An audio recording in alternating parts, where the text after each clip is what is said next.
तो लोग नए दल, छोटे दल या कई जगहों पर तो बड़े दल भी जब चुनाव जीत कर आते हैं तो उनके विधायकों की खरीद फरोख्त होती है। आप और हम बरसों से वो तस्वीरें देखते आए हैं कि कैसे लोग अपने विधायकों को बचाने के लिए और उनके राजनीतिक विरोधी उनको खरीदने के लिए, अपने पाले में करने के लिए उनको कोई रिजॉर्ट में बंद करता है, कोई दूसरे राज्य में ले जाता है, कोई मोबाइल छीनता है। सरकारें बनाई और बिगाड़ी जाती हैं। और पिछले कुछ वर्षों में भारतीय जनता पार्टी की एक छवि बनी है कि चुनाव कोई भी जीते, सरकार यही लोग बनाएंगे। अब बिहार में इन्होंने एक नया प्रयोग, नया अभियान शुरू किया है। बिहार में 3 वर्षों तक जन सुराज को वोट कटवा पार्टी बताने वाले भारतीय जनता पार्टी, ये कहने वाले कि इनकी कोई वजूद नहीं है, इनकी हालत देखिए।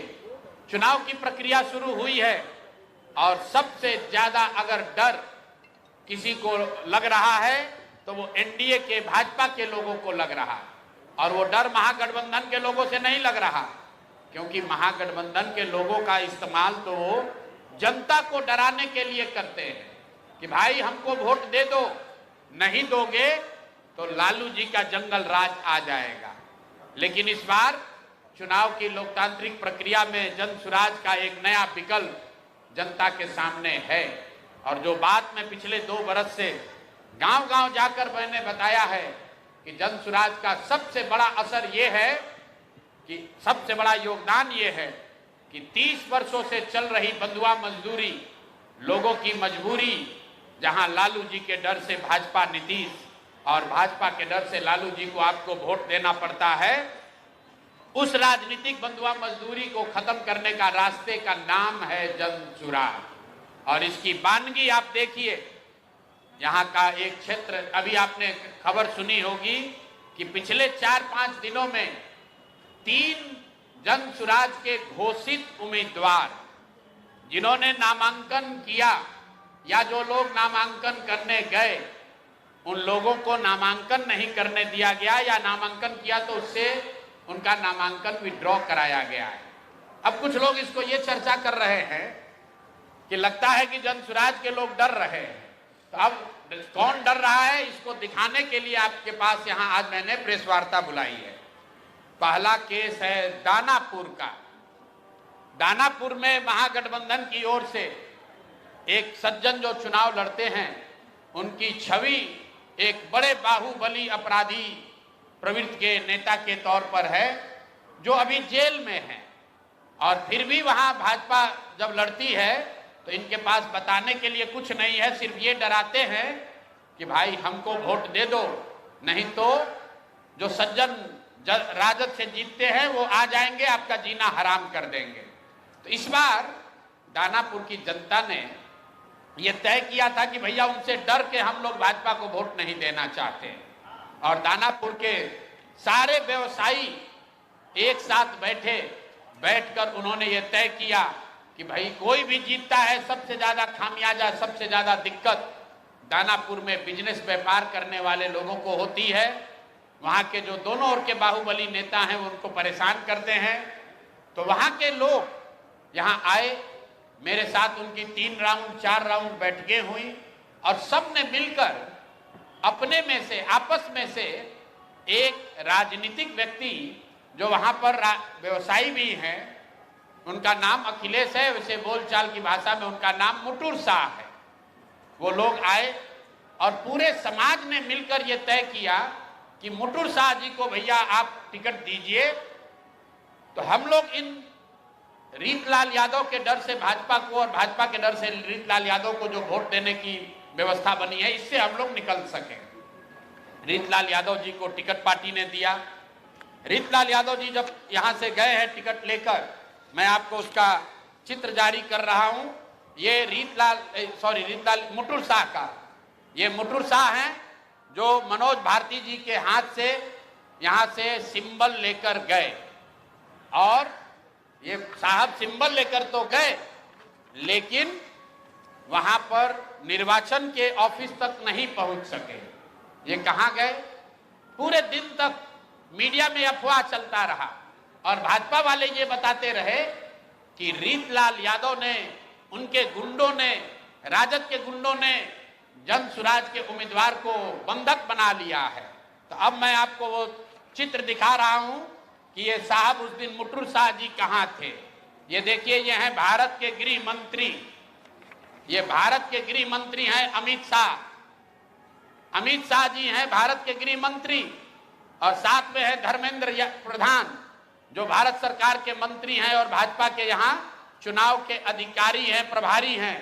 देखिए आप लोग, आचार संहिता की बात होती है, वोटरों को डराने खरीदने पर आचार संहिता लागू है, लेकिन सामने का जो उम्मीदवार है उसको भारत के गृह मंत्री अपने साथ खड़ा किए हुए हैं, पूरे दिन बैठाए हुए हैं ताकि वो नामांकन भी ना कर सके। ये है भाजपा के चाल चरित्र चेहरा।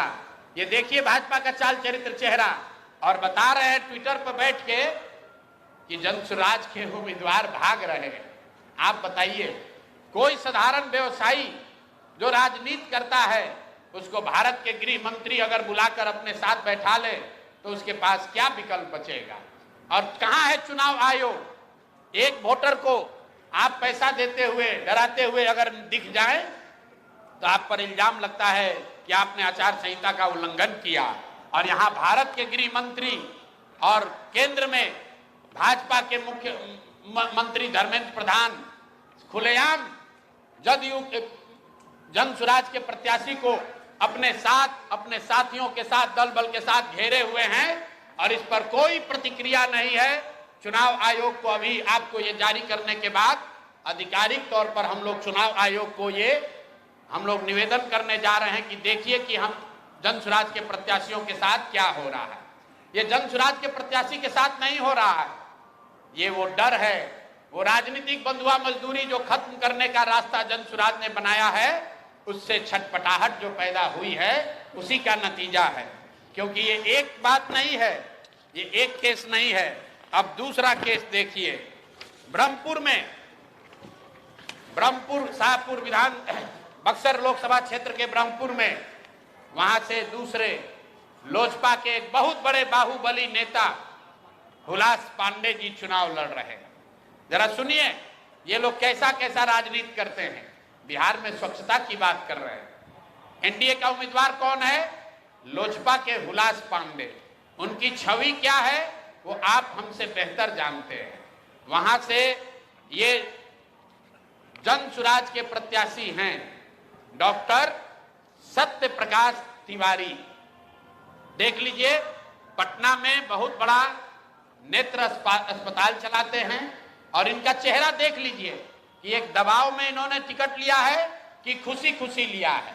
ये देख लीजिए, इन्होंने जन सुराज का टिकट लिया, जन सुराज ने इनको उम्मीदवार बनाया। 3 दिनों तक इन्होंने सक्रियता से वहां प्रचार किया, लेकिन कल जब नामांकन वापस लेने की अंतिम दिन थी, कल अंतिम तारीख था, परसों रात तक ये साहब अभियान में लगे हुए थे, प्रचार कर रहे थे, और कल सुबह में अचानक से भाई साहब ने अपना उम्मीदवारी, अपना नामांकन वापस लिया है। और वापस लेने के पीछे का चित्र देख लीजिए। उन्होंने एक चित्र जारी किया है कि जहां पर डॉक्टर साहब अपना नामांकन वापस ले रहे हैं। हम चित्र जारी कर रहे हैं। देखिए, धर्मेंद्र प्रधान हैं और यही डॉक्टर सत्य प्रकाश तिवारी हैं। इनके घर पर बैठ के इनको देखिए क्या किया जा रहा है। आपने भारत के लोकतांत्रिक इतिहास में ये नहीं देखा होगा कि चुनाव घोषित होने के बाद जो उम्मीदवार है, आधिकारिक तौर पे जो उम्मीदवार है, उससे पार्टी का कार्यकर्ता नहीं, लोकल नेतृत्व नहीं, भाजपा के केंद्र में मंत्री धर्मेंद्र प्रधान हैं। ये देखिए हाथ मिला रहे हैं भाई साहब, इस डॉक्टर के घर पर बैठ के इसको दबाव देकर जबरदस्ती इनसे चुनाव में इनका नामांकन वापस लिया गया है। मेरे भाई, लोजपा के एक बाहुबली नेता को बचाने के लिए, वहां के एक जनसुराज के सभ्य डॉक्टर के उम्मीदवारी को खत्म कराने के लिए आप इतनी ताकत लगा रहे हैं तो पूरा बिहार को ये देखने जानने समझने की जरूरत है कि जन सुराज के लोग भाग रहे हैं कि यहाँ खुलेआम गुंडागर्दी की जा रही है, लोकतंत्र की हत्या की जा रही है। आप बताइए, आप में से कोई भी आदमी, आप सारे पत्रकार, यहाँ देश के भी पत्रकार हैं, पूरे देश के इतिहास में, लोकतांत्रिक इतिहास में आप दिखा दीजिए कि जहां किसी दूसरे पार्टी का घोषित उम्मीदवार, उसके साथ भारत के गृह मंत्री, भारत के केंद्रीय मंत्री बैठकर उसको डराकर, समझाकर, कोर्स करके उससे उम्मीदवारी वापस लेने के लिए मजबूर कर रहे हैं। ये चित्र आपके सामने जारी कर रहे हैं। ये कहानी यही नहीं रुकी है, ऐसी गलती इन्होंने सूरत में की थी। मैं इनको याद दिलाना चाहता हूं, लोकसभा चुनाव में आपको याद होगा जब ये लोग 400 पार का नारा दिए थे तो सूरत में सारे दलों के प्रत्याशियों का नामांकन वापस ले लिया गया था। इस स्वतंत्र भारत के इतिहास में पहली बार ऐसा हुआ कि सूरत में भाजपा का प्रत्याशी बिना चुनाव लड़े ही जीत कर आ गया, लेकिन जनता ने उसका करारा जवाब दिया। जो 400 सीट का दावा कर रहे थे उनको 240 पर निपटा दिया। तो बिहार की जनता को आपके माध्यम से बताना चाहते हैं कि एक सरेआम लोकतंत्र की धज्जी उड़ाई जा रही है, सरेआम उम्मीदवारों को धमकी दी जा रही है, उनको घरों में बंद किया जा रहा है, और बंद करने वाले लोग कोई स्थानीय नेता नहीं है, गुंडा बदमाश मवाली नहीं है, भारत सरकार के मंत्री। और ये मैं कह नहीं रहा हूं, ये आप चित्र देखिए, आप चित्र देखिए, भारत के गृह मंत्री, उनका क्या लेना देना है मुटुर शाह से? मुटुर शाह से उनका क्या लेना देना हो सकता है? उनसे कोई पूछे कि आप इतने बड़े नेता हैं, भारत के गृह मंत्री हैं, दानापुर में जन सुराज के उम्मीदवार मुटुर शाह के साथ बैठकर आप क्या कर रहे हैं? उसको क्यों सबके साथ, अपने दल के लोगों के साथ आपने घेरा हुआ है? और ये देखिए दूसरा सत्य प्रकाश तिवारी जी के साथ यहाँ के भारत के दूसरे मंत्री धर्मेंद्र प्रधान बैठकर देखिए चाय नाश्ता कर रहे हैं। और डॉक्टर साहब बताइए, कोई एक डॉक्टर हिम्मत करके बिहार की व्यवस्था को सुधारने के लिए खड़ा हुआ है, आप उसका हौसला अफजाई नहीं कर रहे हैं, आप उसका विरोध कर रहे हैं। यहां तक तो ठीक है, लेकिन आप उसके घर पर बैठ के उस पर राजनीतिक, आर्थिक, सामाजिक दबाव बना रहे हैं, उसको धमका रहे हैं। ये कहां तक ठीक है? ये बिहार की जनता को देखने और समझने की जरूरत है। मामला यही नहीं रुका, अब तीसरी कहानी आपको देते हैं। ये हम लोग के गोपालगंज के वहां के सबसे बड़े डॉक्टर शशि शेखर सिन्हा, जो रघुनाथ पांडे यहाँ के बहुत बड़े कांग्रेस के नेता थे मुजफ्फरपुर से, उनके दामाद हैं। हम लोग के साथ मांझी से लड़ रहे इस राज्य के बहुत बड़े कानूनविद वाईवी गिरी जी के क्लासमेट और दोस्त हैं। और हम लोग के पार्टी में विनीता विजय जी, जो वरीय नेत्री हैं, कोर कमेटी की, एग्जीक्यूटिव कमेटी की मेंबर हैं, ये डॉक्टर साहब उनसे भी जुड़े रहे। जन सुराज से इनका वास्ता करीब 1 साल पुराना है।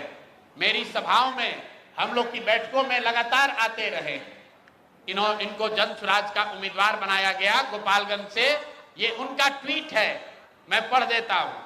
4 दिन पहले इन्होंने ट्वीट किया, आज का दिन परिवर्तन का प्रतीक, डॉक्टर शशि शेखर सिन्हा जी का नामांकन, जनता की जीत की शुरुआत।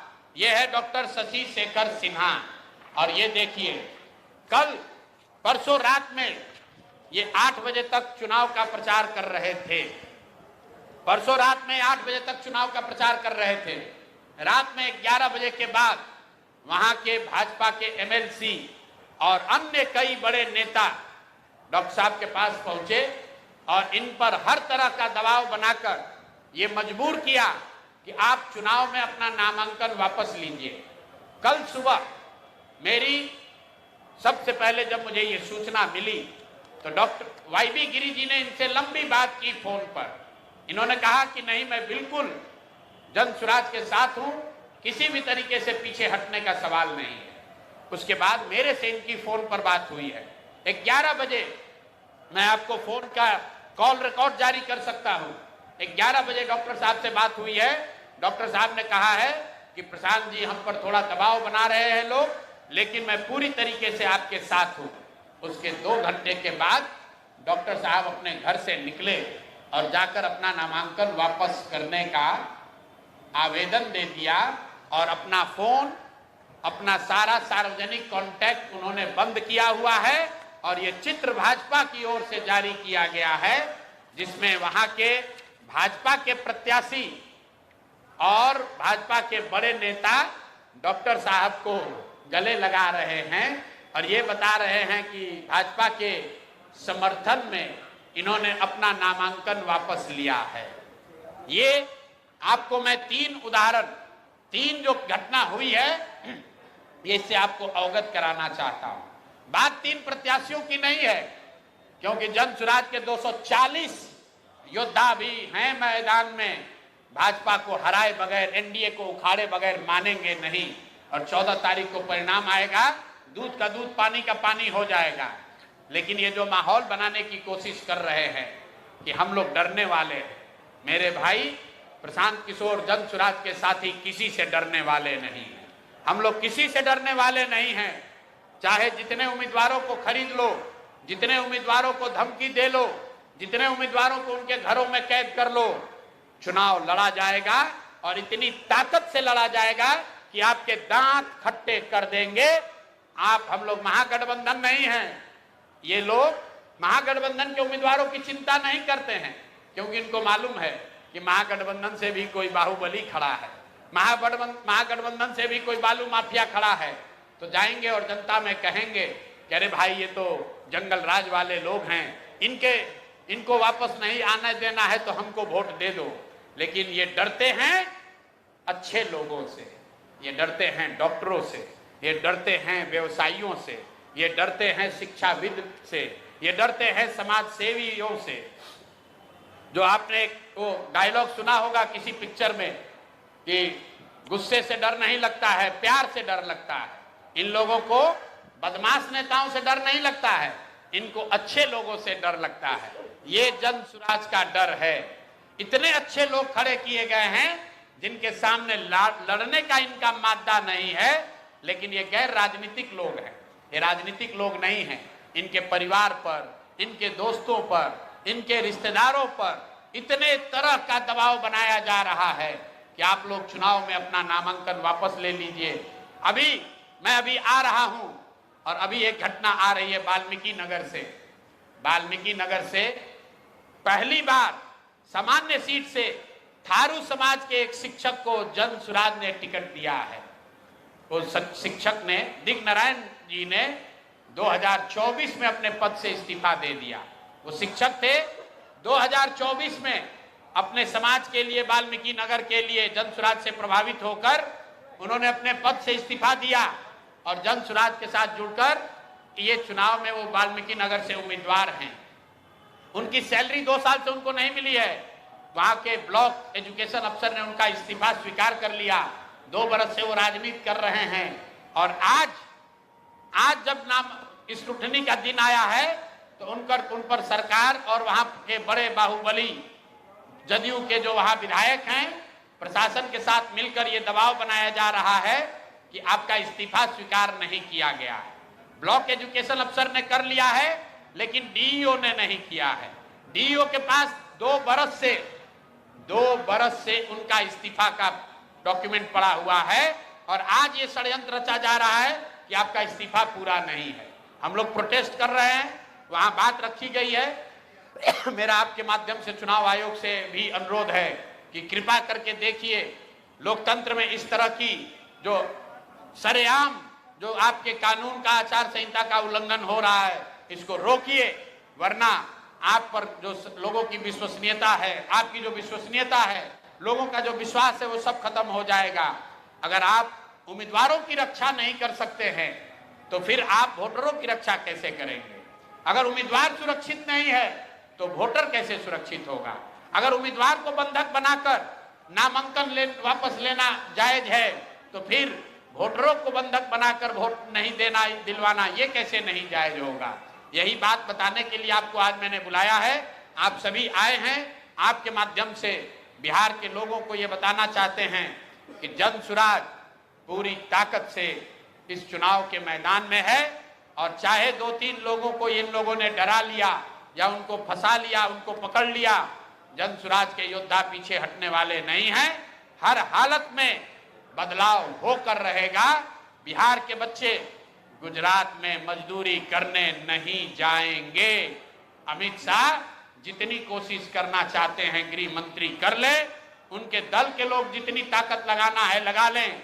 वो बिहार के जो युवा हैं, जो 50 लाख लड़के बिहार से बाहर जाकर वहां की फैक्ट्रियों में मजदूरी कर रहे हैं, ये उनका संकल्प है। मैं उनका आह्वान कर रहा हूं कि मेरे भाई आइए, आपको बिहार के बाहर जाकर मजदूरी न करना पड़े, आपको बंगाल में, गुजरात में, महाराष्ट्र में, पंजाब में, हरियाणा में गाली न सुननी पड़े। इसके लिए एक बार आइए, पूरी ताकत से भाजपा को, जदयू को, एनडीए को उखाड़ कर फेंकिए, ताकि ये भ्रष्ट सरकार को हटाया जा सके और बिहार में एक नई व्यवस्था का निर्माण किया जा सके।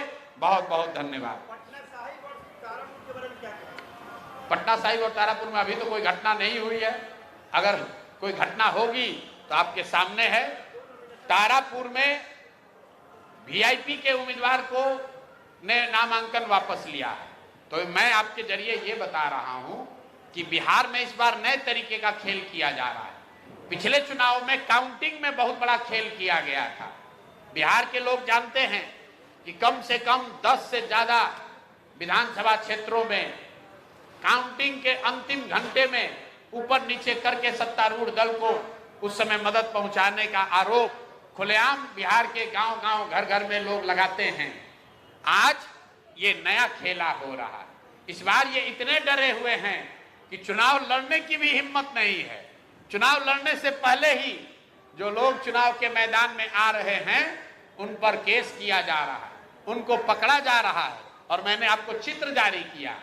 अगर आपके पास कोई ऐसा उदाहरण हो जहां अपने विरोधी दल के कैंडिडेट को, उम्मीदवार को गृह मंत्री अपने साथ दिन भर बैठाए हुए हैं, ऐसा कहीं आपने पूरे हिंदुस्तान में नहीं सुना होगा। ये बिहार में हो रहा है। प्रशांत जी, क्या मानते हैं टिकट बंटवारे में गलती हुई है और अधिकांश एनडीए के ऐसे नेता को टिकट दिया गया जो अब आपका साथ छोड़कर भाग रहे? कौन? आप बताइए। हमने जो कहा है कि 243 में से 90% लोग वही चुनाव लड़ेंगे जो जनसुराज से बरसों से जुड़े हुए हैं, जो किसी दूसरे दल से नहीं, जनसुराज के हिस्सा हैं, जिन्होंने यहाँ मेहनत की है। और सूची जारी हुई, आप देख लीजिए। कुल 12 लोग ऐसे हैं जो दूसरे दल से आए हैं चुनाव के समय, जिनको टिकट दिया गया है। तो 5% से भी कम है। हमने कहा था कि अपवाद के तौर पर 5-10% लोग बाहर से जो आएंगे उनको टिकट मिल सकता है। उस बात पर हम लोग बिल्कुल कायम रहे हैं। करीब करीब 95% लोग वो लोग हैं जो जनसुराज के हैं, जनसुराज से रहे हैं, जनसुराज के लिए काम किया है, जनसुराज में आवेदन दिया था, आवेदन की सारी शर्तों को फॉलो किया है। 95% लोग ऐसे ही हैं। दूसरी बात ये भी कही गई कि 90% से ज्यादा लोग, 200 से ज्यादा लोग ऐसे होंगे जो जीवन में पहली बार चुनाव लड़ रहे होंगे। और आप जाकर जनसुराज की सूची देख लीजिए, उसमें 200 से ज्यादा लोग यही हैं जिन्होंने जीवन में पहले कभी चुनाव नहीं लड़ा है। तो हम लोगों ने जो कहा है करीब करीब अक्षरशः उसका पालन किया है। जनसुराज के उम्मीदवार बाहुबली नहीं है, लेकिन ये एनडीए और इंडी गठबंधन में बाहुबली लोग हैं। कैसे सुरक्षा कीजिएगा? अब देखिए, यही बात है। मैंने क्या कहा कि बाहुबलियों से, ये बाहुबली नहीं डरते, ये सभ्य लोगों से डरते हैं। जनसुराज ने जो प्रयास किया वहां पर सभ्य समाज के लोगों को ये प्रेरित किया, उनसे अनुनय विनय किया, उनको हाथ पकड़कर हम लोग राजनीति में लाए। इसलिए लेकर आए कि आप आइए, अगर आप नहीं खड़े होंगे तो समाज सुधरेगा कैसे। लेकिन आप देख रहे हैं कि ये बाहुबलियों से ये लोग नहीं डर के भाग रहे हैं। हुलास पांडे से के डर से डॉक्टर साहब नहीं भागे। धर्मेंद्र प्रधान जो देश के मंत्री हैं, बताइए, इस देश के शिक्षा मंत्री, इस देश का शिक्षा मंत्री अपराधियों के तरह अपने प्रतिद्वंदी को, अपने सामने वाले राजनीतिक दल के उम्मीदवार को उसके घर पर बैठकर मजबूर कर रहा है कि अपना नामांकन वापस ले। और ये कोई कहानी नहीं है, चित्र आप देख लीजिए। वो डॉक्टर साहब धर्मेंद्र प्रधान के घर नहीं आए हैं। चित्र फिर से देखिए, वो चित्र डॉक्टर साहब के घर का है। और भारत के शिक्षा मंत्री, इतने बड़े अपने आप को नेता बताने वाले सज्जन, एक अपराधी को, एक बाहुबली को बचाने के लिए एक सभ्य समाज से खड़े हुए डॉक्टर को डराकर उसका नामांकन वापस ले रहे हैं। तो ये भाजपा का चाल चरित्र चेहरा दिखाता है, ये जन स्वराज की कमजोरी नहीं बता रहा। आप पत्रकार हैं, अगर आपको भारत के गृह मंत्री अपने यहां बुलाकर दिन भर बैठा ले, आप क्या कीजिएगा? आपके पास कोई उपाय नहीं। भारत के गृह मंत्री हैं, अगर आपको बुला के बैठा लेंगे, आप क्या कीजिएगा? नामांकन के दिन लोग कह रहे हैं कि रीतलाल यादव के गुंडों ने उठा लिया। चित्र आ रहा है कि भैया वो तो दिन भर भारत के गृह मंत्री के साथ बैठे हुए थे। सर, लेकिन ये भी लग रहा है कि अमित शाह से आपकी डील हो गई है और प्रचार प्रसार में जिस तरीके से आप पहले थे अब नहीं है। क्या आरोप लग रहा है? आपकी अमित शाह से डील हो चुकी है। अगर हमारी डील हो जाएगी तो हम यहाँ से एक सूची जारी करेंगे, 10 लोग वहां से वापस हो जाएंगे। तब अमित शाह को इतनी मेहनत करने की क्या जरूरत है? आप जरा जाकर ब्रह्मपुर में पूछ लीजिए कि सत्य प्रकाश तिवारी के खड़ा होने से कौन चुनाव हार रहा था। मेरे भाई, एनडीए के हुलास पांडे चुनाव हार रहे थे। अगर इसीलिए मैं पत्रकारों को कहता हूं, आप लोग कहते हैं कि आप गुस्साते हैं। मेरे भाई, सवाल करना आपका अधिकार है, लेकिन कुछ आधार भी तो देख लीजिए कि सत्य प्रकाश तिवारी के लड़ने से फायदा किसको हो रहा था और नुकसान किसको हो रहा था। शशि शेखर सिन्हा के विड्रॉल से फायदा किसको हो रहा है और उन पर दबाव किसने बनाया, किसने पैसा दिया, किसने उनके घर के लोगों को डराया, ये तो चित्र बता रहे हैं मेरे भाई। दोनों डॉक्टर ही हैं, दोनों बड़े-बड़े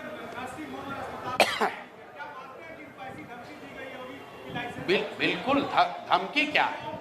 धमकी, ऑफर और सामाजिक पारिवारिक भय उनके बच्चों को, अब मैं यहाँ डिटेल नहीं देना चाहता हूँ। कई मायनों में तो उनके बच्चों को जो देश के बाहर रह रहे हैं उनको पकड़ा गया है, उन पर दबाव बनाया गया है, उनके जरिए मजबूर किया गया है कि इनको अपने पिताजी को कहिए ये बुढ़ापे में क्यों चुनाव लड़ रहे हैं, ये क्यों खतरा मोल रहे हैं। आप समझिए, अगर आप अमेरिका में काम कर रहे हैं, आपके पिताजी 74 साल की उम्र में यहाँ चुनाव लड़ने आ गए और आपको कोई अमेरिका में डरा रहा है कि अरे भाई अगर तुम्हारे पिताजी चुनाव लड़ेंगे उन पर खतरा आ जाएगा, आप पुत्र होने के नाते क्या कहेंगे? कह रहे छोड़िए पिताजी, क्यों इस पचड़े में पड़ना है।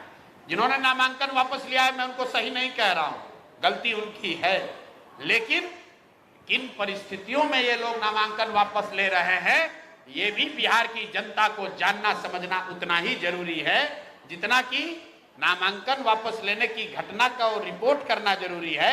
ये भी बताइए कि नामांकन वापस किस परिस्थिति में लिया गया है।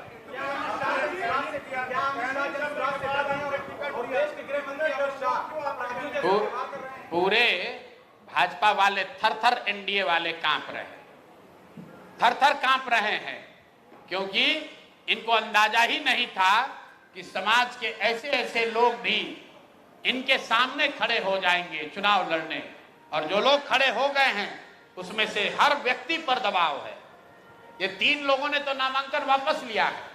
14 से ज्यादा जनसुराज के गैर राजनीतिक पृष्ठभूमि के नेताओं पर पिछले 3 दिनों में हर तरह का दबाव बनाया गया है। उनके परिवार के जरिए, उनके रिश्तेदारों के जरिए, उनके समाज के जरिए, वो जो व्यवसाय करते हैं, जो काम करते हैं, उन पर हर तरह का दबाव बनाया गया है। उसमें से 3 लोग टूटे हैं, 3 लोग टूटे हैं, लेकिन बाकी 11 साथियों ने ये तय किया है कि हम बिल्कुल पीछे हटने वाले नहीं हैं।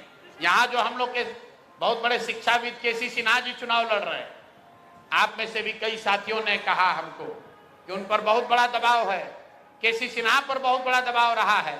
लेकिन मैं आपके सामने कैमरे पर केसी सिन्हा जी का धन्यवाद करना चाहता हूं कि सारे दबाव के बाद भी उन्होंने पीछे हटना स्वीकार नहीं किया है। लेकिन जब युद्ध होता है तो कुछ लोगों का ईमान डगमगा जाता है, कुछ लोग जो हिम्मत करके खड़े हुए थे वो डर जाते हैं, लेकिन उससे जनसुराज नहीं डरने वाला है। जनसुराज 1.5 करोड़ लोगों का परिवार है, ये 2-4 लोगों के आगे पीछे होने से नहीं डरने वाले हैं। याद रखिए, आजादी की लड़ाई में जो साथ लड़े थे उनमें से कई बार एक दो लोग मुखबिर हो गए। आपने चंद्रशेखर आजाद की कहानी सुनी है। उनके किसी दोस्त ने जाकर बता दिया अंग्रेज को कि अभी एल्फ्रेड पार्क में चंद्रशेखर आजाद आने वाले हैं। उनको अंग्रेजों ने घेर कर मार दिया। लेकिन इतिहास आज भी चंद्रशेखर आजाद को याद करता है और उस मुखबिर के मुंह पर आज भी कालिक पुती हुई है। तो जो साथी छोड़कर जा रहे हैं वो खुद शर्मसार हैं। शशि शेखर सिन्हा, उनकी हिम्मत नहीं है कि समाज के सामने खड़े होकर बोल सके। सत्य प्रकाश तिवारी, उनकी हिम्मत नहीं है कि समाज के सामने आकर बोल सके। मुटुर सिन्हा अब अपने समाज का नेतृत्व करने का दावा नहीं कर सकते हैं। लेकिन हमारी शिकायत उन व्यक्तिगत लोगों से नहीं है, हमारी शिकायत चुनाव आयोग से है। हमारी शिकायत भारतीय जनता पार्टी और उनके नेतृत्व से है कि मेरे भाई, अपने आप को दुनिया का सबसे बड़ा दल बताने वाले, इतना प्रसिद्धि, इतने ताकत वाला दल बताने वाले, कल के 1 साल पहले बने दल से इतना डर रहे हो कि दूसरे के विधायक खरीदते हो, इस दल के प्रत्याशियों को खरीद रहे हो। तो तुम, ये डर दिखाता है कि कितना घबराए हुए हो। जान नहीं बचने वाली है। 14 तारीख को सत्ता छोड़ने के लिए तैयार होइए। जनता तैयार है, चाहे जितना माहौल बना लीजिए। घर घर बात पहुंची हुई है। लोग इस बार जाति धर्म पर नहीं, लालू के डर से मोदी भाजपा नीतीश को नहीं और मोदी के डर से राजद को नहीं, लोग इस बार अपने बच्चों के लिए वोट देंगे, बिहार में व्यवस्था के परिवर्तन के लिए वोट देंगे, शिक्षा और रोजगार के लिए वोट देंगे, पलायन को बंद करने के लिए वोट देंगे।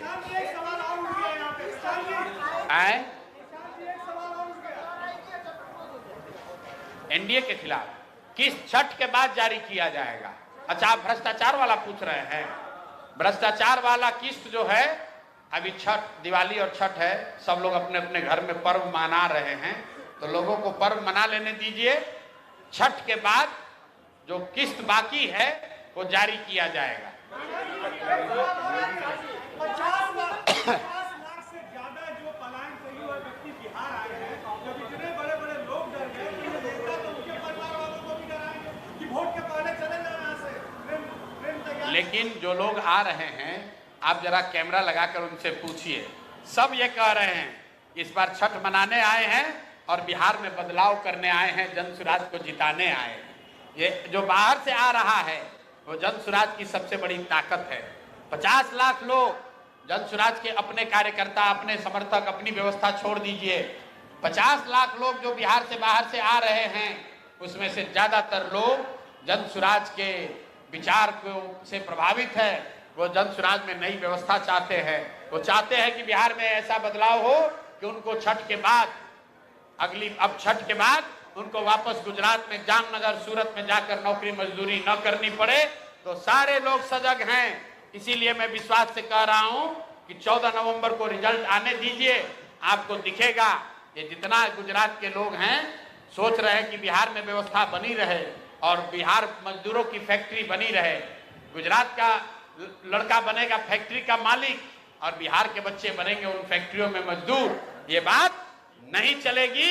अमित शाह चाहे जितना जोर लगाना है लगा लें, भाजपा के लोग जितनी ताकत लगा ले, बदलाव होकर रहेगा।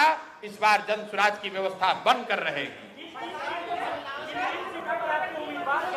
जी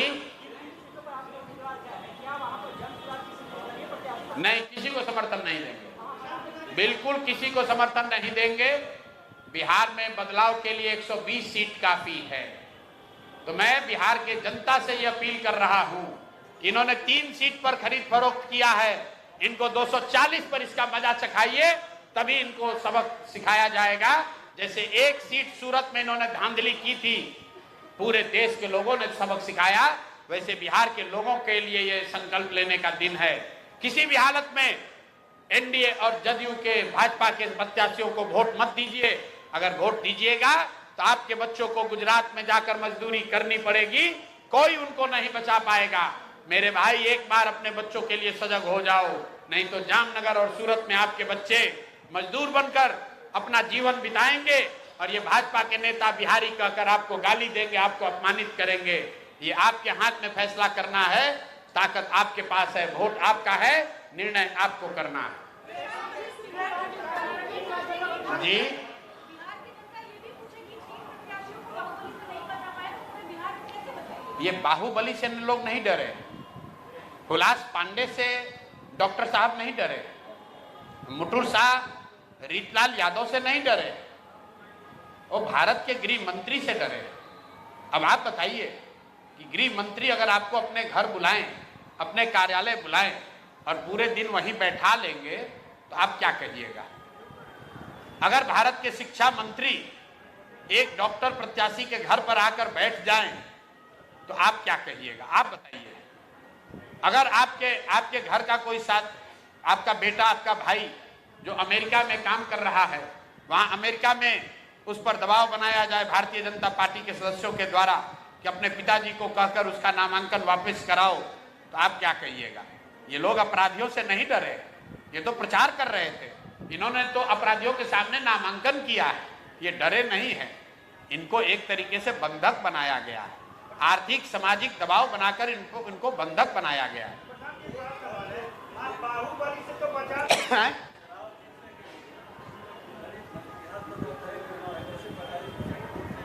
जी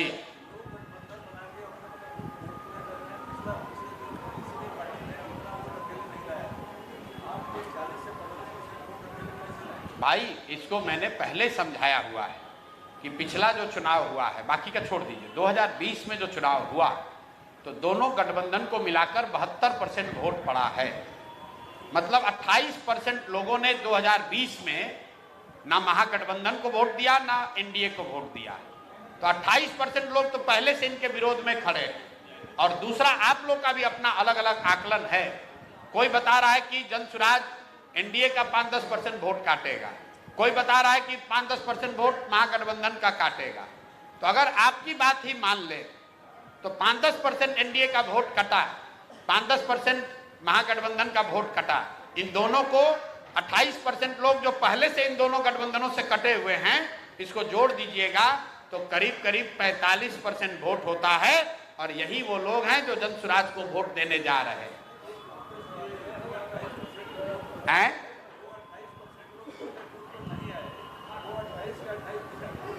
कहा नहीं आए कि नहीं नहीं नहीं, ये आप गलत आंकड़ा बता रहे हैं। जो लोग वोट किए उसमें 72% लोगों ने महागठबंधन या एनडीए को वोट दिया, 28% लोगों ने अन्य उम्मीदवारों को या नोटा को या अन्य दलों को, छोटे दलों को वोट दिया।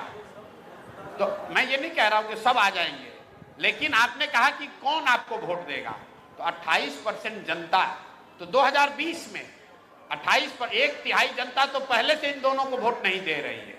जो लोग वोट देने गए उसमें से 1/3 लोग इनको वोट नहीं देते, वो संख्या और बढ़ी है। उसके साथ साथ जो इनके समर्थक हैं दोनों के, उसमें से जनसुराज ने अपना कुछ वोट बनाया है। अगर आप दोनों को जोड़ दीजिएगा तो वो 45 से 50% वोट होता है। आरजेडी 9 मुस्लिम उम्मीदवारों को, मुस्लिम समाज से सिर्फ 9 लोगों को उम्मीदवार बनाया है। क्या उसके बाद ही मुस्लिम समाज के लोग झोला भर कर वोट देंगे? मेरे भाई, यही बात तो जनसुराज पिछले 2.5-3 वर्षों से बता रहा है। सिर्फ मुसलमानों की बात क्यों कर रहे हैं? अति पिछड़ों की राजनीति करने वाले, सामाजिक न्याय का दावा करने वाले एनडीए और नीतीश कुमार के लोग, जरा देखिए कि आरजेडी के लिस्ट में कितने अति पिछड़ों को टिकट मिला है। जनसुराज ने 50 से ज्यादा, हमने 70 कहा था, मैं आपके कैमरे पर स्वीकार कर रहा हूं, 70 तो हम लोग नहीं दे पाए हैं, लेकिन 54 अति पिछड़ा समाज के लोगों को हम लोगों ने टिकट दिया है, जो बिहार के इतिहास में पहली घटना है। पहली बार किसी दल ने 54 अति पिछड़ा समाज के लोगों को टिकट दिया है। मुसलमानों को किरासन तेल की तरह अपने लालटेन में इस्तेमाल करने वाले राजद के लोग, जरा देखिए कि उन्होंने कितने मुसलमानों को टिकट दिया। आपने कोई आंकड़ा बताया, मुझे मालूम नहीं है, 9 है कि 10 है। जनसुराज ने 34 मुसलमान साथियों को टिकट दिया है। और सिर्फ यही नहीं, हमने अपना वो वादा भी निभाया है कि सीमांचल के कुछ क्षेत्रों को छोड़कर पूरे बिहार में जहां कहीं भी मुस्लिम उम्मीदवार या विधायक रहे हैं, वहां पर जनसुराज ने मुस्लिम उम्मीदवार नहीं खड़े किए हैं। हम लोगों ने मुसलमानों को वहां टिकट दिया है जहां पहले से कोई मुस्लिम विधायक नहीं है, जहां मुस्लिम उम्मीदवार नहीं है, वहां पर जनसुराज से मुस्लिम उम्मीदवार लड़ रहे हैं। पूर्वी, एक उदाहरण आपको बता रहा हूं, पूर्वी चंपारण है। पूर्वी चंपारण में नरकटिया में एक मुस्लिम विधायक हैं, वहां पर जनसुराज मुस्लिम उम्मीदवार जनसुराज का नहीं लड़ रहा है। लेकिन केसरिया में जहां पर आज तक मुस्लिम उम्मीदवार नहीं खड़ा हुआ, लेकिन मुसलमानों की बड़ी आबादी है, वहां जनसुराज के मुसलमान लड़ रहे हैं। दरभंगा में हम लोगों ने 3 जगह मुसलमानों को टिकट दिया, वो तीनों सीट जाकर देख लीजिए। दरभंगा ग्रामीण, बहादुरपुर और गौरा बराम, तीनों जगह पर मुस्लिम न विधायक हैं न मुस्लिम कोई सामने से लड़ रहा है। ये चीज हम लोगों ने सुनिश्चित की है, जो कहा है करीब करीब उसको पूरा किया है। मैं ये दावा नहीं कर सकता हूं कि 100% सही है। संभव है कि 243 में 4-5 ऐसे उम्मीदवार होंगे जिनको मैं उनके स्वच्छता का, उनके सुचिता का, उनके अच्छाई का मैं प्रमाण नहीं दे सकता हूं, लेकिन वो अपवाद है।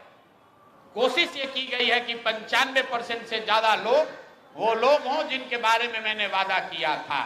अगर मैंने कहा था कि अति पिछड़ों को, अति पिछड़ा समाज के लोगों को भागीदारी दी जाएगी, तो जो हिंदू समाज है, अति पिछड़ा आबादी टोटल करीब 37% है, लेकिन ध्यान रखिए कि 37 में मुस्लिम अति पिछड़ा भी शामिल है।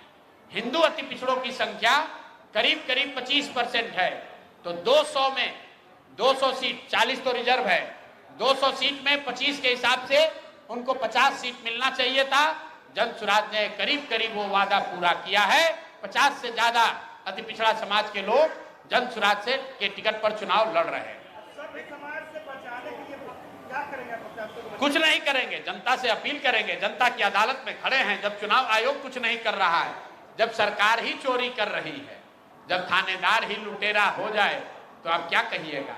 जब गृह मंत्री ही लोगों को धमकाने लगे, तो आप क्या कहिएगा?